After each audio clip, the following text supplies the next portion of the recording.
نحمده ونصلي ونسلم على رسوله الكريم أما بعد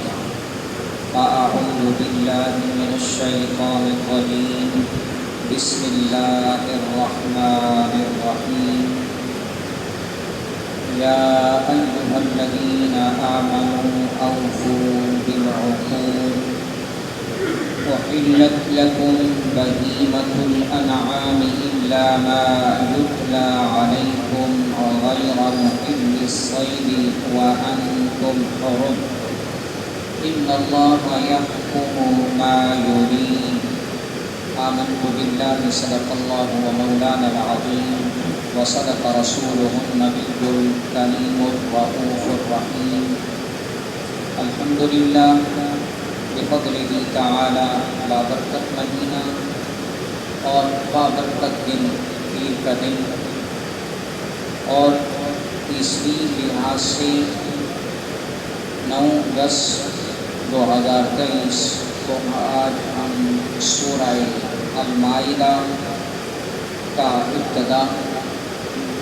اور رب کے نام سے کر رہے ہیں۔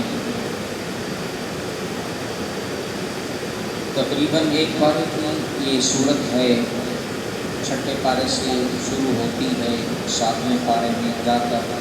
اس کا اختتام ہوتا ہے۔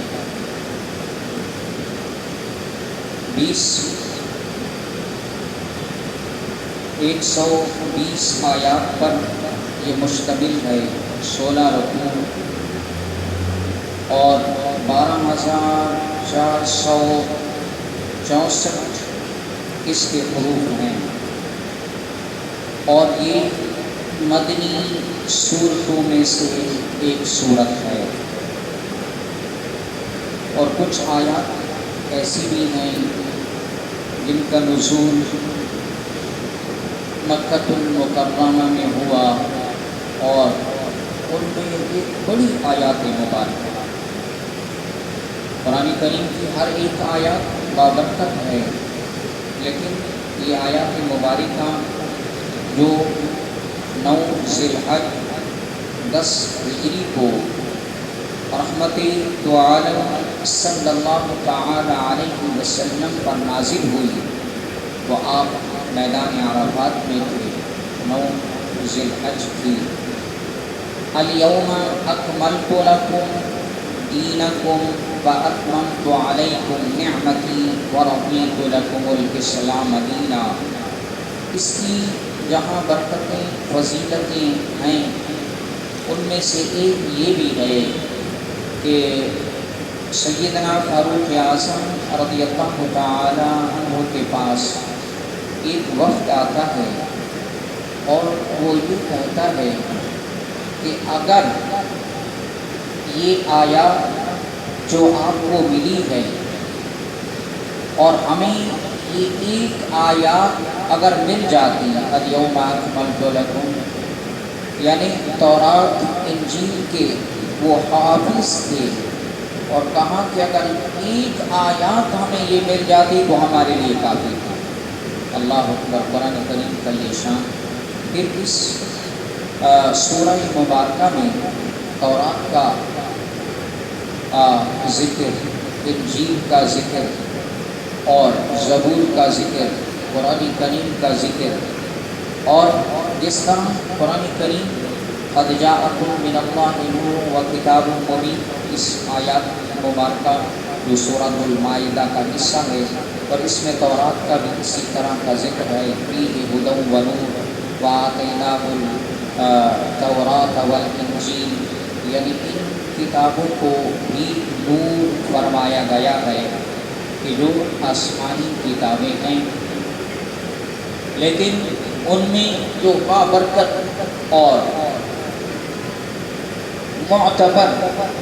اور امت مصطفیٰ صلی اللہ تعالی علیہ وسلم کو تحفہ ملا وہ قرآن کریم ہے۔ اس میں وضو کے فرائض، اور اس میں قابیل کا وہ قصہ جو اس دھرتی پر سب سے پہلا قتل ہوا، اور وہ حابیل اور قابیل یہ دونوں بھائی حضرت آدم علیہ السلام کے بیٹے تھے، اور اس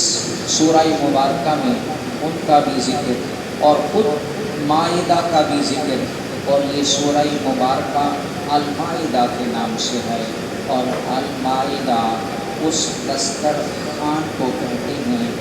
جس پر کھانا سجا ہوا ہے، کیونکہ صرف دسترخوان کا اگر نام لیا جائے تو عربی میں اس کے بہت سارے نام ہیں، لیکن المائدہ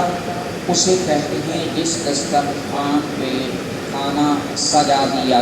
گیا ہو، لگا ہوا ہو، اس کو مائدہ کہتے ہیں۔ اور حضرت عیسیٰ علیہ السلام کی وہ دعائیں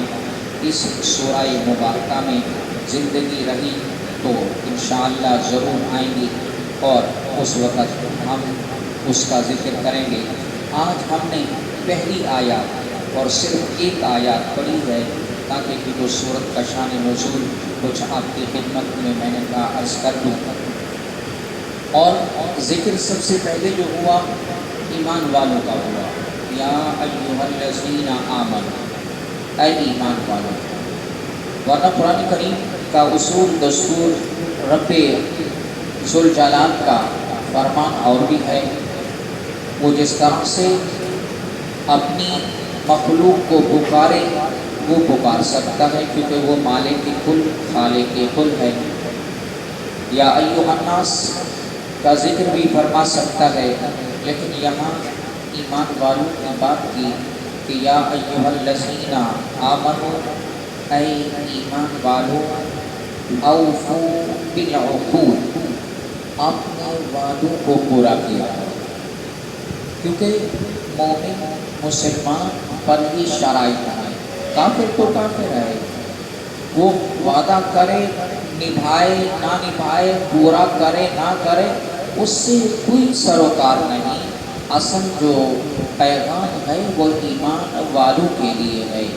کہ فرمایا اے ایمان والوں، تمہاری یہ شان نہیں ہے کہ تم کسی سے وعدہ کرو پھر وعدہ وفا نہ کرو، یہ تمہاری شان نہیں ہے۔ کافر کروڑہا وہ کرتے رہے پورے وعدے، اور پھر اس وقت پر بھی پورا کرے، اس کی تو رب نے بات ہی نہیں کی، اور بات ایمان والوں کی تھی کہ اے ایمان والوں، جب کوئی وعدہ کرو تو اس کو پورا کرو، اس وعدے کو وعدہ سمجھو، اس وعدے کو وفا کرو، اس میں کوئی بے وفائی تم سے نہ ہو۔ احلت لکم بہیمۃ الانعام، اور آگے فرمایا کہ تمہارے لیے کچھ جانور بے زبان حلال کیے گئے ہیں، الا ما یتلی علیکم غیر محل الصید